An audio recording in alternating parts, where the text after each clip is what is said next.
Hi, welcome to Top Whistle, the Irish whistle review show. On this episode I'm reviewing the Feadog Pro Nickel Whistle in the key of D, made by Feadog of the Republic of Ireland. It's a whistle that'll set you back around €12, and according to my research it's double nickel plated, which means that the barrel itself is slightly thicker and heavier than a normal whistle that is made by Feadog. And according to Feadog, the Pro is intended to be more aimed for the more advanced professional players. And if you're interested in buying this whistle, by all means, there will be a link in the description box as usual. And with all that I mentioned, is this whistle worth buying? We're about to find out.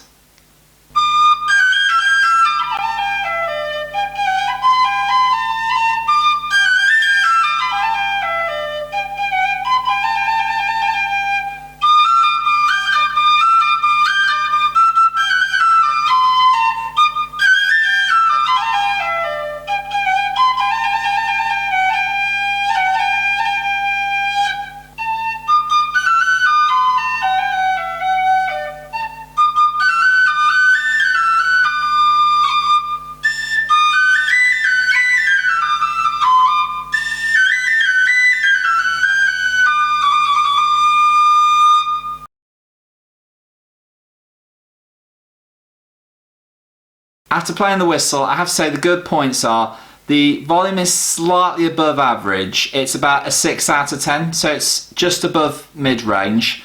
Now, with regards to clogging issues, there were none at all. I played it non-stop without needing to clear it out, which is one thing that goes in the whistle's favour, and it's pretty much maintenance-free.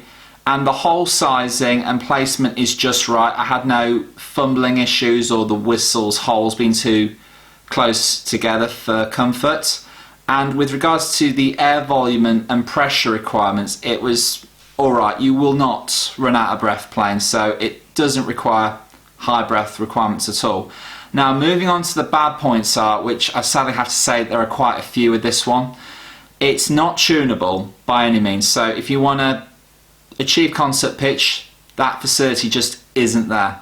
And it has poor wind resistance, so if you're someone who wants to play this as a busker, you will have problems in strong to low winds. This thing just wasn't up to scratch by any means. It was awful in the outdoor tests, and the sound quality itself, despite the name of it being Pro, it was absolutely terrible. I had issues with this whistle where it had a lot of screeching and shrills. It just sounded very scratchy, and I'm pretty confident that if a professional player played this in a bar or in a concert, they would be ashamed to play it, because it is just absolutely terrible to listen to and play. And I would also say for the professionals as well, the professionals would find that this thing wouldn't even be loud enough to be heard in a bar, in a concert or in a band. So it's not worth it. And I think even for a novice player, I think because of these problems, for a novice user who wants their first whistle, I think this one would hands down put them off learning the tin whistle. And unfortunately, it's not Pro by nature, despite the name.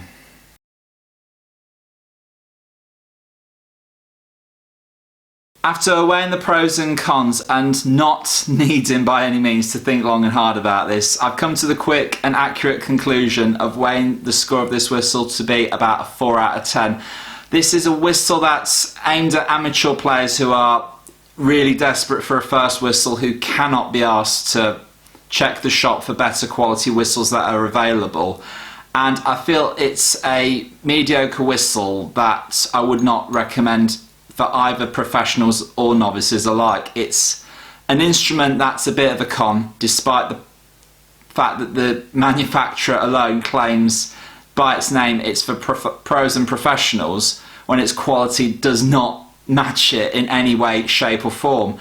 And professionals would rather go for better quality whistles like Copeland, O'Riordan, G. Milligan, the Sim Whistle and many others that are out there.